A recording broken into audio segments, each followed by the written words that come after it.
Hello guys, in this video I am going to show you how to select sensitivity options on the Free Fire application. But first I just want to mention, don't forget to subscribe to my channel because at 10,000 subscribers I am going to show you my whole YouTube revenue statistics and growth strategy, how to make money online. So let's jump into it. First, open the app on your phone.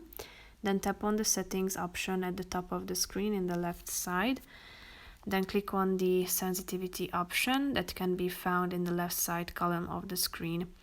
You can select the general sensitivity on this scale, the red dot sensitivity, the scope options, the sniper scope, and the free look as well. So all you have to do is adjusting the level of the sensitivity functions on the slides that you can see in the middle of the screen.